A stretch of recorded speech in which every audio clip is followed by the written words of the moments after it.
Bé, el meu nom és Cristian Cañestro, soc professor del Departament de Genètica de la Facultat de Biologia de la Universitat de Barcelona. De fet, soc llicenciat per la mateixa Universitat de Barcelona en Biologia, vaig fer el doctorat en Genètica, aquí en aquest Departament de Genètica. Després me'n vaig anar d'una estada postdoctoral 8 anys als Estats Units. He treballat durant la meva vida bàsicament en genètica i en tècniques d'enginyeria genètica i en manipulació d'organismes per aprendre coses a l'hora d'aplicar-les en humans.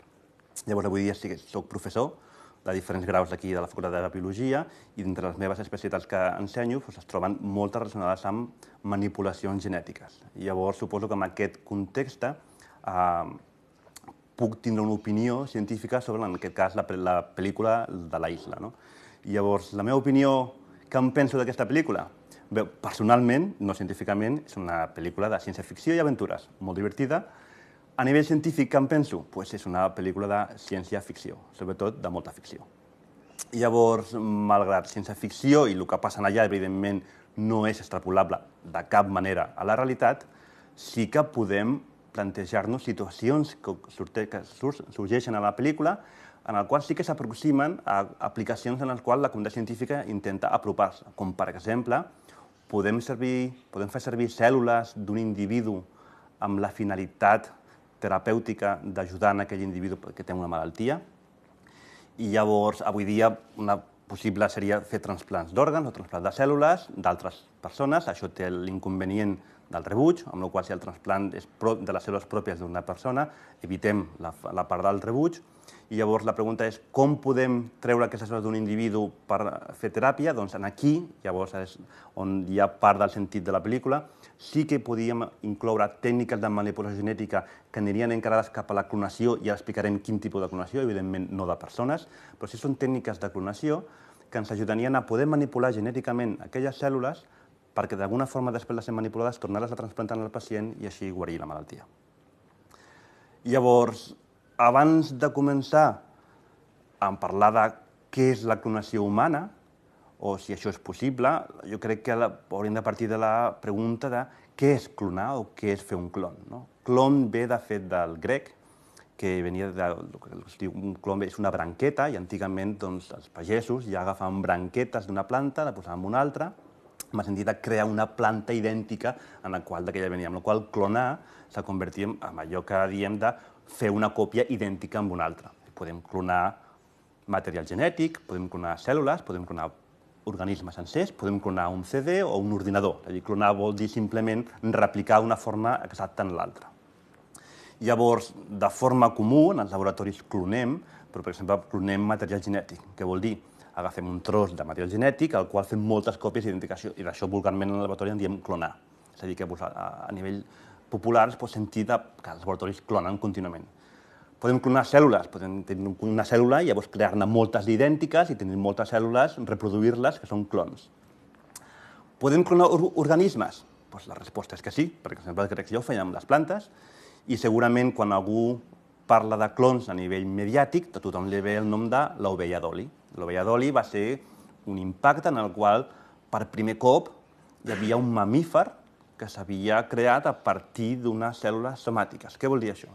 Bé, doncs, ara la qüestió és com de difícil és clonar un organisme? Bé, un organisme, si el mirem d'adult, doncs té molts tipus de teixits cel·lulars, molt diferenciats. Tenim la pell, tenim els ulls, ossos, neurones. Clar, tots aquests tipus cel·lulars venen, hem d'anar endarrere en el desenvolupament embrionari fins que arribem al zigot, que és la cèl·lula original que ve de la fecundació d'un espermatozoide i d'un oòcit. En aquell moment s'ajunten el material genètic de l'oòcit i del espermatozoide, és la meitat, s'ajunten els dos, tenim dos còpies, el de la mare i el de la pare, i el del pare, amb el qual tenim un individu que no és idèntic ni al pare ni a la mare perquè té una barreja de material genètic.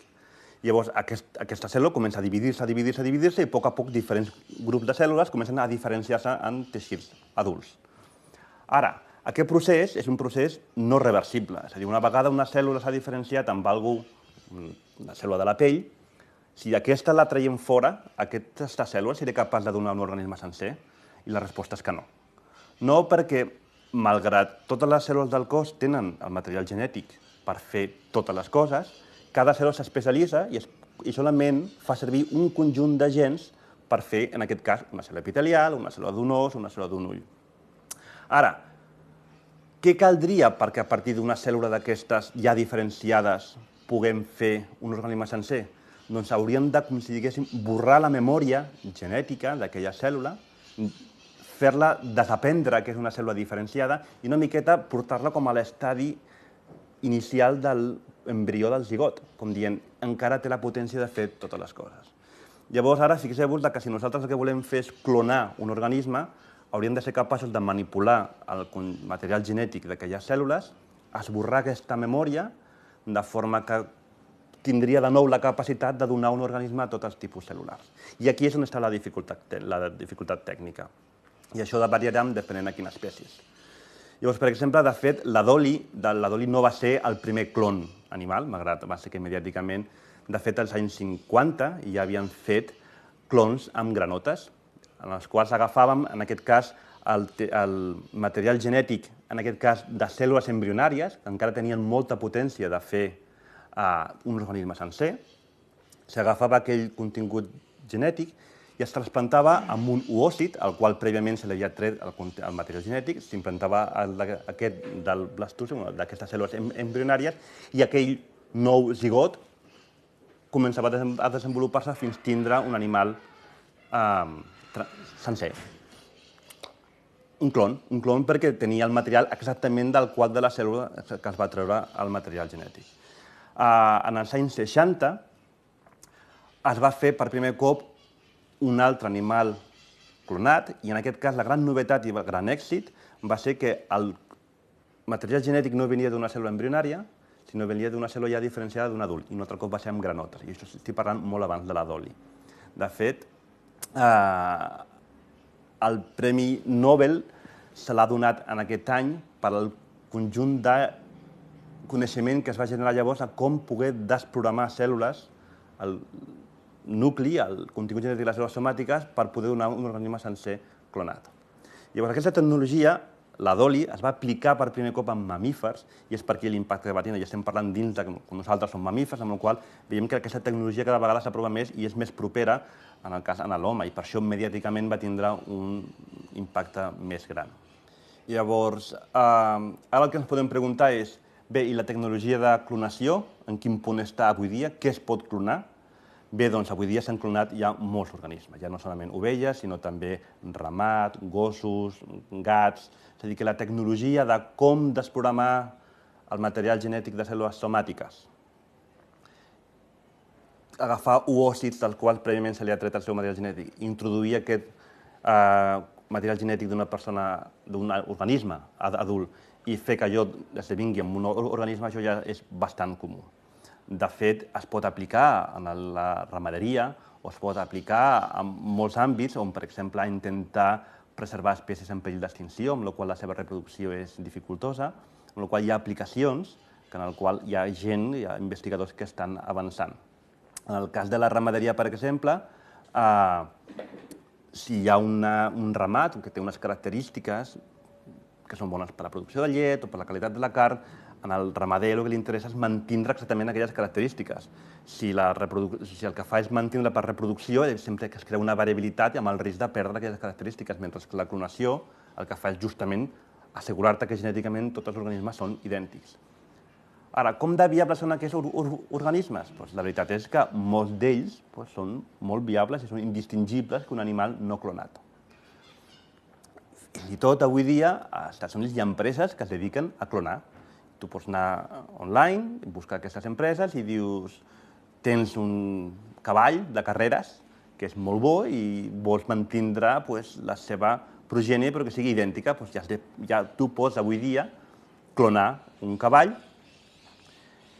i inclús les regles de l'equitació de carreres no impedeix que animals clonats puguin competir. És a dir, que fixeu-vos que hi ha una aplicació i èticament no hi ha cap motiu perquè aquell organisme sigui maquiavèlic ni dolent, simplement és un organisme tal qual. Fixeu-vos que estem parlant d'aplicacions en el camp de la ramaderia o aplicacions més lúdiques, com podria ser, per exemple, tindre cavalls de carreres. O inclús s'ofereix poder clonar una mascota. Si tu tens una mascota a casa, el teu gosset, i se't mor, i vols tindre un animalet que té la mateixa aparença que el teu gosset, doncs avui dia és viable. Ètic o no ètic? Bueno, tu en el fons estàs creant un organisme que té la mateixa aparença que l'altre. Evidentment, aquí el que s'ha de tindre molt clar és que és diferent. És a dir, no és que tinguis el mateix gos que s'ha mort, no? Tens un altre gos que aparentment és idèntic perquè té el mateix material genètic. És com si hi ha bessons monocigòtics, és a dir, en un part en el qual apareixen del primer cigot s'ascendeix, hi ha dos embrions i aquests, evidentment, tenen el mateix contingut genètic i els desenvolupen dos organismes. Aquests dos són idèntics, però són dos organismes diferents. Llavors, aquí entra un dels debats que la pel·lícula sorgeix en el tracte quan intenten fer aquelles persones que, evidentment, no és possible, però que les tracten com si no fossin persones, com si fossin una mena de material orgànic com a font de donació. Evidentment, no es pot, si això fos, en el cas dels gossos o dels gats, evidentment són individus diferents i se'ls ha de tractar com a tals. Evidentment, són éssers vius. Llavors, si ens preguntem, bé, i tota aquesta tecnologia fins on ha arribat? Ja podem fer tants animals, inclús hi ha primats que es poden clonar, els primats són molt propers a nosaltres. La pregunta és, es poden clonar persones humanes avui dia? I la resposta, de moment, és que no. Evidentment, tenim tecnologia molt propera que fa que potencialment, en relativament poc temps, sigui viable, sigui possible. Ara, la pregunta és, hi ha científics que es dediquen o que intenten clonar persones? I la resposta rotunda és que no. El 99,99999% de la comunitat científica de cap manera intenta buscar com a finalitat de la seva recerca clonar persones per crear nous individus. Malgrat, és veritat que hi ha una sèrie de pocs senyors, el que passa que poden fer bastant soroll, que públicament han dit que ells intentaran clonar persones. I, evidentment, tota la comunitat científica s'ha tirat al damunt. Hi ha un doctor Sàrbols, hi ha un altre italià, són científics metges, especialistes en l'apartat de reproducció assistida, i en el qual ells creuen que la clonació, i és l'opinió personal d'un parell de persones, podria ser una solució a poder, per exemple, permetre que una parella que no pot tindre fills de cap manera i que tenen molt d'interès personal en tindre fills que siguin de la seva pròpia estirpe, amb el seu propi gens, dona aquesta possibilitat. Llavors, diuen que ho han intentat. De fet, aquests experiments no se saben on s'han fet, no hi ha evidències, i de moment han fracassat. Aquest tipus d'experiments no es fan a cap país desenvolupat, com a mínim occidental, malgrat sí que és veritat que hi ha altres països amb un altre tipus de legislació en el qual, davant d'aquesta foscor, podríem permetre que aquests experiments tinguessin lloc. La veritat és que a dia d'avui no hi ha cap evidència que s'hagi clonat cap humà, malgrat un parell de persones diuen que ho han intentat. Llavors, ara, en quin punt de la tecnologia estem avui per intentar que sigui possible clonar un humà? Bé, doncs, evidentment la recerca avança i, com he dit d'entrada, la tècnica de la clonació, i en aquest cas no de persones sinó de cèl·lules, sí que podria tindre un ús terapèutic. Llavors, és aquí on sí que la recerca avança i en el qual nosaltres estem aprenent a com, a partir del contingut genètic d'una persona adulta, poder desprogramar aquell contingut genètic per poder-lo introduir en un oòcit i que allò comenci a desenvolupar-se. Hi ha teràpies cel·lulars que estan pensades per poder reparar malalties humanes. I llavors, la pregunta és com aconseguir d'una persona aconseguir cèl·lules seves i que després podràs transformar en l'òrgan que està danyat. És a dir, per exemple, si tu tens cèl·lules de la pell, podries reparar-les i tornar-les a posar a la pell. Però podem aconseguir tot tipus de teixit cel·lular?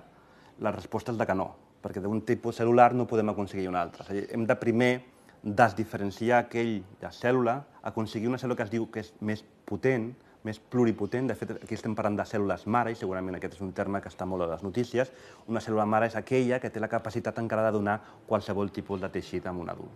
És a dir, que fixeu-vos que estem desenvolupant una tecnologia en la qual estem aprenent a com desprogramar cèl·lules per aconseguir unes que són pluripotents de fer qualsevol tipus de teixit.